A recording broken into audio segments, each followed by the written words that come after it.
Xəbər verdiyimiz kimi may ayının 21-dən iyunun 1-nə qədər Bakı şəhərində mini futbol üzrə dünya çempionatı keçiriləcək. Bununla əlaqədar may ayının 15-i, yəni bugün Dəniz kənarı bulvar ərazisində saat 15:00-dan fanzona təşkil olunub. Bu fanzonada müxtəlif növ atraksiyonlar və əyləncə bölmələri var. Həmçinin gələn qonaqlara da bu fanzona haqqında ətraflı məlumatlar da verilir.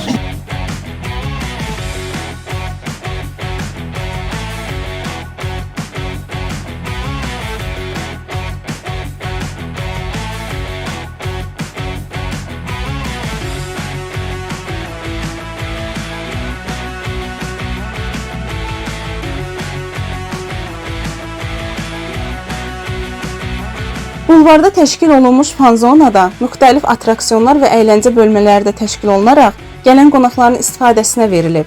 Fanzonada Gənclər və İdman naziri Fərid Qayıbov, Azərbaycan Mini Futbol Federasiyasının prezidenti Orxan Məmmədov və digər rəsmi şəxslər, həmçinin şəhid övladları, mini futbol üzrə və milli komandamızın üzvləri və digər qonaqlar iştirak edirdi. Bizim komanda 2022-ci ildə məşhurlaşdı, haçan ki Avropa çempionu oldu. Və ondan sonra ötən ildə keçirilən dünya çempionatında da komandamız uğurla çıxış edərək 4-cü olmuşdur. Artıq dünya çempionatı Bakıda keçirilir və növbəti həftə biz bunun açılışında olacaq, hamımız iştirak edəcəyik. Və təbii ki, doğma azərkeşlər qarşısında çox məsuliyyətlidir çıxış etmək.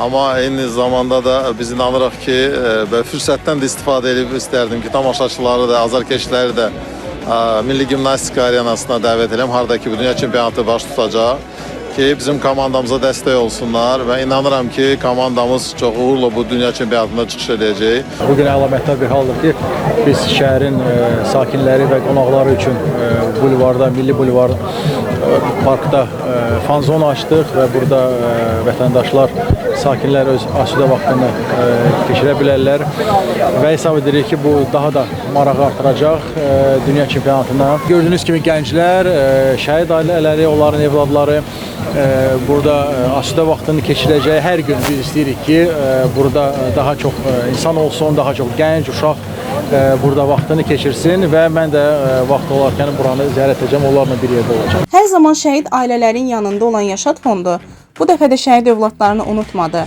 Onlara mini futbol komandamızın adından hədiyyələr təqdim olundu. Dünya çempionatına biletlər verildi. Bugünkü gündə iştirakçılarımıza uğurlar arzulayıram. Bugün bizi bura Yaşad Fondu dəvət edib.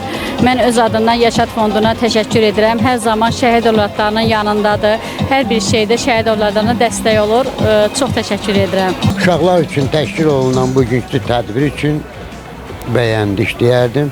Çox sağ olsunlar. Bunun üçün Yaşad Fonduna öz təşəkkürümü, minnətdarlığımı bildirirəm. Sən necə, bəyəndin bugünü? Əylənə bildin? Bəli, Yaşad Fondu çox sağ olsun. Mənə hətta hədiyyə də verdilər. Milli komandanın gözləntilərimiz həqiqətən də çox yüksəkdir. İnşallah ki, yaxşı hazırlaşıb, yaxşı nəticə əldə etmək istəyirik. Az bir vaxtımız qalıb, düşünürəm ki, komandamız bu günə kimi çox yaxşı bir hazırlıq keçib. İnşallah ki, yaxşı olacaq. Azərkeşlərimizin də dəstəyinə ehtiyacımız var. Milli komandamız axıra kimi getməlidir inşallah. Onsuz da hədəfimiz çempion olmaqdır inşallah. Hamımız da hazırıq buna. Şükür Allah, əzədə yox, bir şey yox. Hamımız %100 hazırıq. Bəs rəqib komandaları analiz etdikdə, yəni tam hazır... Rəqib komandalar, heç bir rəqib komanda zəif deyil. Həmçinin biz də, yəni heç bir komandanı da zəif görmürük. Hamı güclüdür, hamı çempionluğa oynayır. Hamı bir nailiyyət əldə etmək istəyir. Bizim də nailiyyətimiz inşallah çempion olmaqdır. Ölkə idmanı üçün çox əhəmiyyətli olan çempionatda komandamıza uğurlar arzu edirik.